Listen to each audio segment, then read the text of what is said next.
Hi, I'm contestant 1126 and I'm competing in the automotive maintenance light repair for Region 1. And I'm our local chapter advisor for automotive on making sure everything's safe. So I'm going to be inspecting a 2000 Toyota Avalon with a XLS 3.0 liter. So if you come over this way, we are going to be seeing all the fluids the vehicle needs. So the transmission fluid needs Dextron 3, it needs DOT 3 brake fluid, long life coolant, as well as 5W30 oil. So first thing I'm gonna do is just look at the vehicle and do a quick inspection. So I'm going to be checking the battery and I'm going to be checking hoses and things like that. So this is where the air filter is. This is where if you need to change it. This is the battery. Looks brand new, no corrosion, which is very good. So I'm going to be checking the vacuum hoses as well, just to see if there's any cracks or anything. And I am also going to be checking the upper radiator hose, see if there's any pressure. The vehicle is cold, so there should not. See if there is any cracks, as well as the bottom.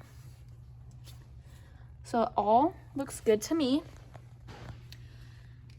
So first fluid that I will be checking is the coolant.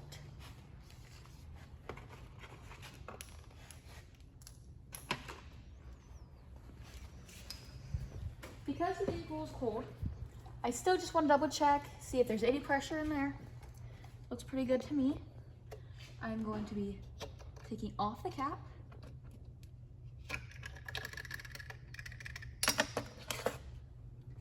And I'm going to be lifting the lid and taking the dipstick and just dipping it down in there into the fluid.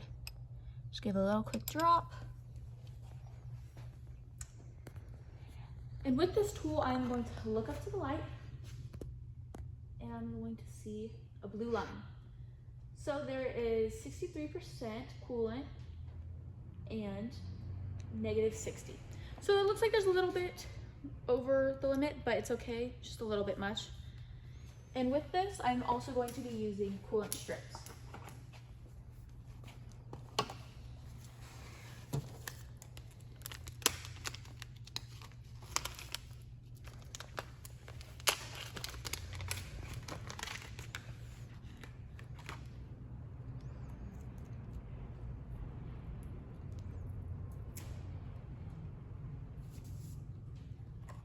This is the coolant and brake fluid strip.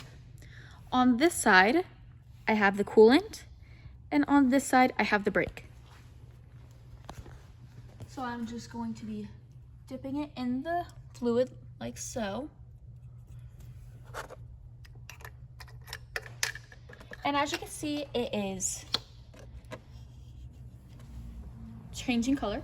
So I'm just going to come back over here and I'm going to look and see what color matches.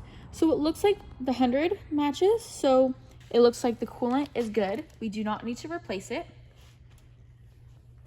And with that, I am going to be checking the brake fluid.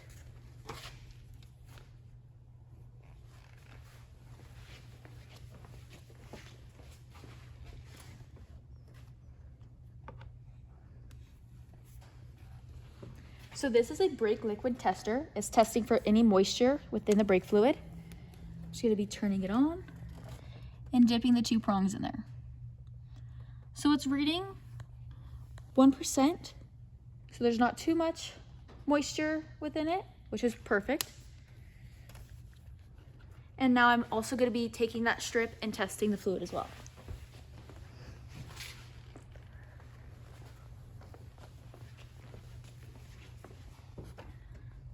So again, I'm just gonna dip it in there. And it's already changing colors. So now I'm going to bring it back over here and see how much copper is in it. So it looks about 100%. So it looks like we need to replace it soon. And now I am going to be checking the power steering fluid.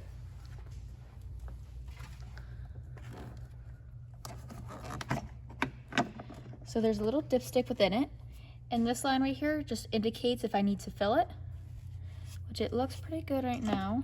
Just gonna dip it back in there and look at it again. So yeah, it looks good. Looks like we don't need a refill. So now I'm going to be checking the oil. So right now the vehicle is cold. Just gonna give a quick wipe.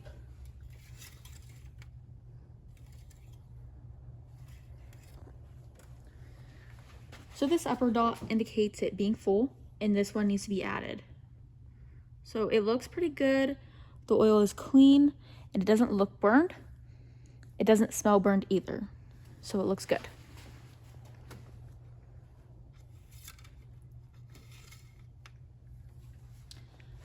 So now we are going to be looking at the belts. So this is the alternator belt. And then I have the power steering pump, pulleys, along with the power steering belt down here. So I could see about 3 inches of the alternator belt and 5 of the power steering belt. So on the power steering, I don't see any cracks, and I don't see any cracks or wear on the alternator belt either. However, I can't get my tool in there, so I'm going to be using a different belt. So I'm going to be taking this tool and checking the depth. So it looks pretty good. And I'm going to be using this window to see if there's any cracks. So right now I see about 1 crack right there, which is okay. If there's 4 more cracks within the belt, that means you should not use it and replace it. So if you come over this way, I am going to be looking for transmission fluid.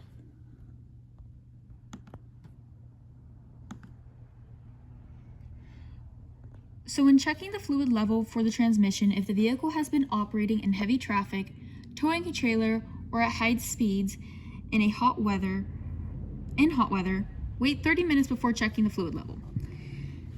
Some models have a transaxle axle and a differential unit.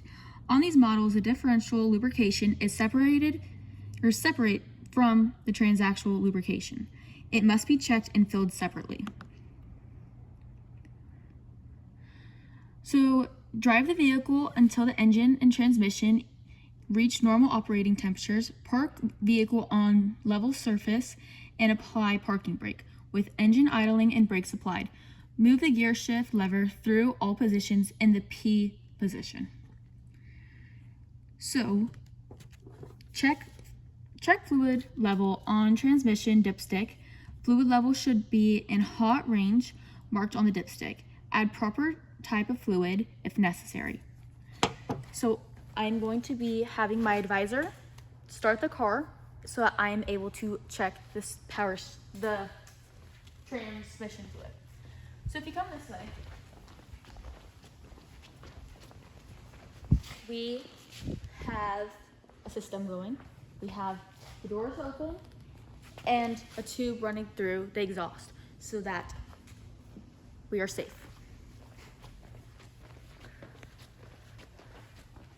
Okay, now my advisor is going to be getting in the vehicle, testing all gears, and putting it back in park so that I am able to check the fluid. Motor start. Good.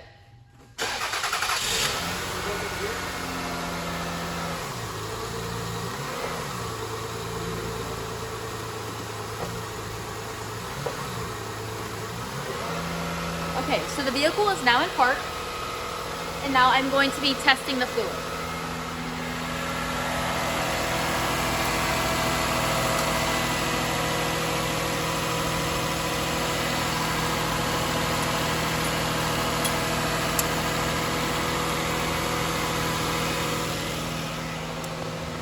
So again, because the car has not been running for more than 30 minutes, this is the cold side and this is the hot side. This little rivet means that when the car is cooled off, it needs more transmission fluid. This means that it's fine while it's cold. So right now it looks fine. And for it being hot, because the car is not hot, there's no fluid right here. This means that it needs to have more fluid added, and this means that the fluid is good to go.